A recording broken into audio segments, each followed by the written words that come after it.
Hello friends. आज हम बात कर रहे हैं स्विच केस की। स्विच केस एक कंट्रोल इंस्ट्रक्शन का एक स्टेटमेंट होता है जो कि आपके प्रोग्राम को कंट्रोल करता है।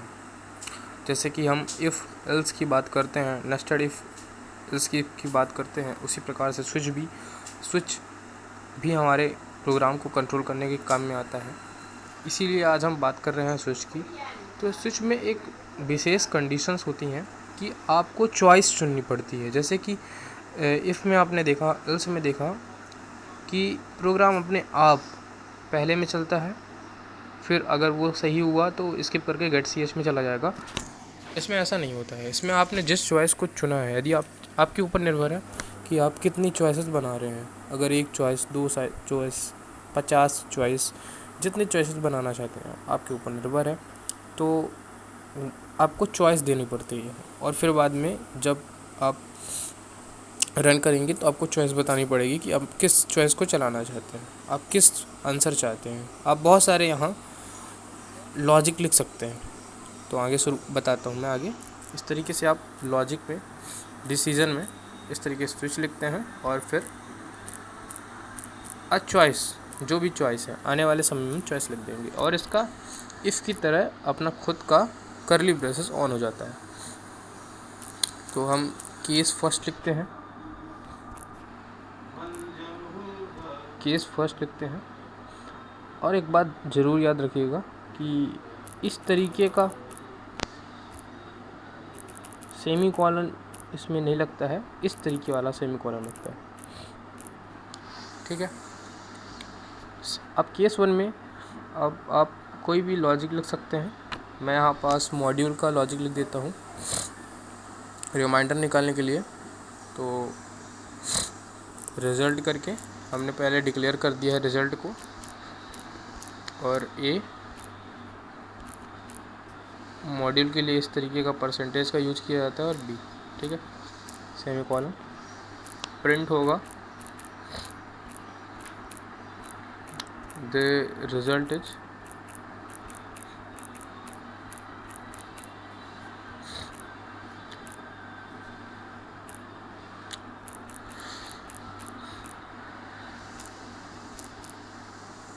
और लास्ट में ब्रेक लिखना ना भूलें, जिससे ये अगर सही हो जाता है तो ये ब्रेक में जाकर गेट सी एच में डायरेक्ट चला जाएगा। अगर ये गलत होता है तो फिर ये रॉन्ग हो।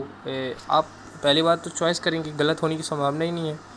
आप अपनी चॉइस पर जानते हैं कि जिस चॉइस में करेक्ट आपका स्टेटमेंट है, जो स्टेटमेंट कह रहा है, आप जो करवाना चाहते हैं, लॉजिक लगा है, उस लॉजिक का अगर काम करा रहे हैं तो ठीक है।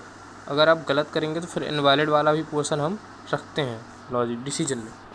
तो आपको ब्रेक एक कीवर्ड है, आप ब्रेक इसका यूज़ कर सकते हैं, और इसमें सेमी कॉलन ज़रूर लगेगा। केस में तो नहीं लगता, लेकिन इसमें लगता है। अब अगला केस लिखते हैं, केस 2। ठीक है। तो इसमें भी हम स्वैपिंग करा देते हैं। डिफ़िकल्ट चीज़ें हम करा रहे हैं, स्वैपिंग। ठीक है। तो स्वैपिंग में विदाउट थर्ड डिजिट की, ठीक है। तो विदाउट थर्ड डिजिट के किस तरीके की स्वैपिंग होती है, पहले तो हम ए का प्लस कराएंगे बी के साथ, ठीक है। फिर ए का माइनस कराएंगे बी के साथ,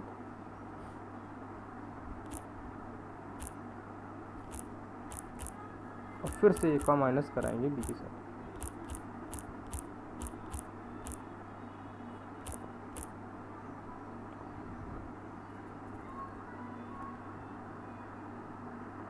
यहाँ पास हम चाहे तो एक डिजिट और डिक्लेयर कर सकते हैं, जिससे आपको समझ में आए। सी कर देता हूँ, ठीक है ना।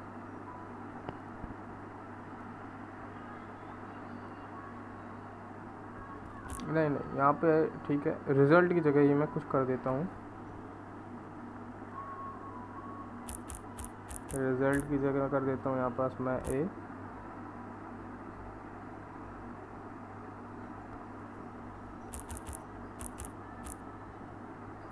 फिर कर देता हूँ बी, और फिर कर देता हूँ ए। पहले ए की वैल्यू जो होगी वो प्लस होगी, तो वो ए की वैल्यू हो जाएगी। फिर जो बी की वैल्यू होगी तो अब ए की वैल्यू जो आ चुकी है उससे माइनस होगी तो बी की वैल्यू आ जाएगी, और इस तरीके से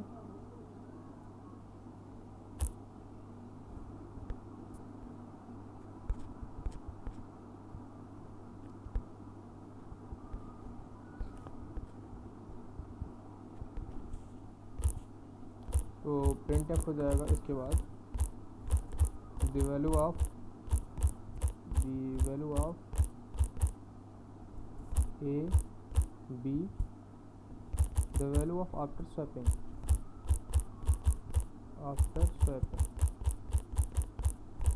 इज परसेंटेज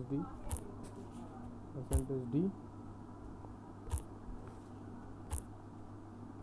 और हमें ए की भी चाहिए और बी की भी चाहिए, इसलिए हम दोनों लिख देते हैं। ठीक है, ब्रेक लिखना ना भूलें, ब्रेक लिख दिया मैंने, और अब डिफ़ॉल्ट लिख देते हैं। ठीक है, यहाँ से प्रोग्राम को ख़त्म करते हैं तो डिफ़ॉल्ट लिख देते हैं। डिफ़ॉल्ट भी एक कीवर्ड है। ठीक है, इसके आगे हम कुछ नहीं लगाते हैं डिफ़ॉल्ट के आगे। और जब आप इसके कुछ अलग चॉइस यहाँ से ख़त्म हो जाती है, तो अगर आप 3 चॉइस लिखेंगे तो डिफ़ॉल्ट में जाकर क्या कह देगा, इनवैलिड चॉइस, क्या कर देगा, इनवैलिड चॉइस लिख के आ जाएगा। अब ब्रेक लिखने की कोई आवश्यकता नहीं है, क्योंकि इसके बाद से कुछ चॉइस ही नहीं है। और जहाँ से प्रोग्राम एंड होता है तो हम गेट सेव लिख देते हैं। अब चलिए कंपाइल कर रहे हैं। 3 एरर है, देखते हैं क्या क्या एरर है। डिक्लेरेशन टर्मिनेटेड इनकरेक्टली, हमने कुछ ऐसा लिख दिया है जिससे डिक्लेरेशन इनकरेक्ट आ रहा है। ऐसा क्या लिख दिया है,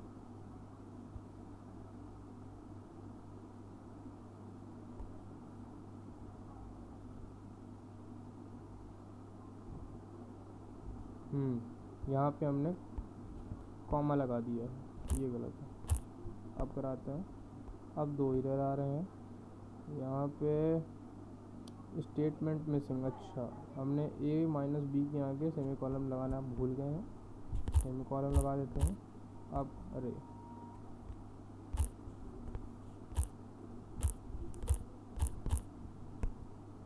एक एरर और आ रहा है, ये एरर आ रहा है डिफ़ॉल्ट में, मतलब डिफ़ॉल्ट में लगेगा, डिफ़ॉल्ट में सेमी कॉलम लगेगा।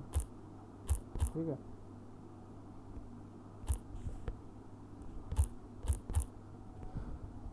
अभी भी एक एरर आ रहा है, तो यहाँ पे सेमी कॉलम ना लगेगा। मुझे कन्फ्यूज़न हो जाता है ये दोनों में, यहाँ पर लगेगा क्या, तो यहाँ पे सेमी कॉलम लग के ये वाला लगेगा क्या है ना।